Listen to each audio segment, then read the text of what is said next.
All right, let's talk about something we've all felt. That intense, hot, sometimes overwhelming emotion, anger. It can feel like this uncontrollable wildfire. But what if? What if you could learn to tame that fire? To become its master instead of its victim? This quote from the Buddha, it just nails it, doesn't it? It perfectly sets up what we're going to talk about. This idea that anger is basically a self-inflicted wound. We think we're aiming all that fire at someone else, but really, we're the ones getting burned. So that's the big question, right? If anger is this incredibly powerful form of energy, what if we stopped just letting it scorch us? What if we could actually learn to transform it, to turn all that searing heat into productive, usable fuel? Now, before we can learn how to harness it, we have to really, truly respect its power. So first up, let's get a crystal clear picture of the incredibly high price we pay for unchecked rage. Anger and hatred, they feel so potent. They feel righteous, and they give us this massive surge of energy. But that energy is, well, it's corrosive. It comes at a huge cost to our own well-being. And I'm not just talking about feelings here. The cost is physical, and it is very real. Get this, research shows that a single 2-minute angry outburst can increase your risk of a heart attack by nearly 5 times.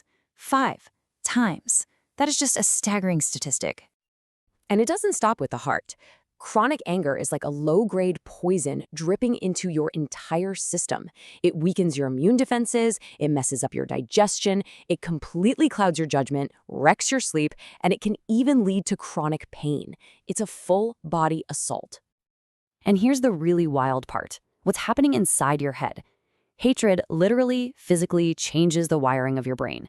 It puts your amygdala, that's your brain's little alarm system, into overdrive, making you constantly feel on edge. And at the exact same time, it dials down your prefrontal cortex, the rational, thinking part of your brain.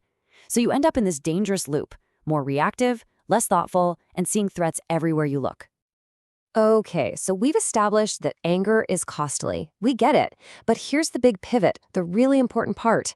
What if the anger itself isn't actually the problem? What if it's just a smoke signal pointing to a deeper fire that we need to understand?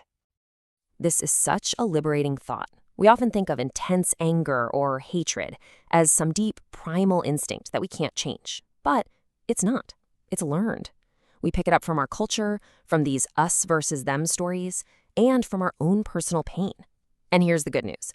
Anything that's been learned can be unlearned. This right here, this is the key to reframing your whole experience with anger. On the left, that's the loud story anger tells you. It's a victim story, right? They did this to me. I'm a victim. This isn't fair. But look at the right. That's the real signal underneath all the noise. Instead of, they did this to me, the signal is, this is what I stand for. Instead of, I am a victim, it's, hey, a core value of mine was just violated. See how that shifts you? You go from a place of powerlessness to a place of clarity and conviction. And here's another layer to this that is so important to grasp. The opposite of love isn't hate. It's indifference. Hating something is a sign that you actually care, a lot. It's this passionate, burning connection to something or someone that wounded you. It's basically love that's been hurt so badly it's turned toxic. Just realizing that can be the first step to healing it.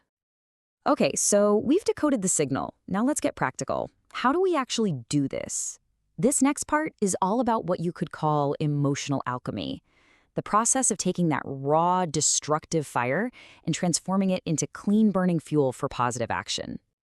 Here it is, a clear 4-step process. First, acknowledge it. Just name the emotion, no judgment. Wow, I feel intense anger right now. Second, contain it. You've got to safely discharge that raw energy somehow. Third, reframe. This is where you shift your focus from what you're against to what you stand for. And finally, number 4, channel it. Take that clarified energy and point it toward a concrete, positive goal.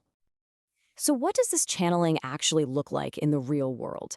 Well, it can be pure competitive fire, think Michael Jordan, using every little slight to fuel his greatness. It can be creative, like the entire punk rock movement, channeling frustration into music. It can become activism, like Nelson Mandela turning righteous anger at injustice into a global movement for reconciliation. Or it can be deeply personal, using that energy to finally set firm boundaries, or just adopting that mindset that living well is truly the best revenge. Because here's the thing, when we don't transform that anger, it doesn't just disappear. It chains us to the very person or event that hurt us in the first place. We think we're punishing them by holding on, but really, we're the ones who are imprisoned, totally stuck in the past. And this part is crucial. This isn't about reliving the anger over and over again to stay motivated. That's just another trap. The real goal is a one-time conversion.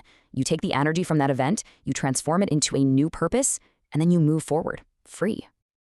So, we've covered what to do in the heat of the moment. But how do you build a life that's just less prone to these emotional wildfires to begin with? Let's talk about the architecture of emotional resilience. Pillar number 1 is internal agency. This is that deep down belief that you're the driver of your own life, that you have the power to make choices. When you truly feel that, anger stops being helpless rage and becomes just a signal that it's time to take some kind of constructive action. The second pillar is emotional safety. This is when you feel fundamentally secure in yourself, you're not so easily triggered. That inner safety creates this tiny, precious pause, a space between what happens to you and how you respond. And in that pause, that's where wisdom lives. That's where you get to choose instead of just react.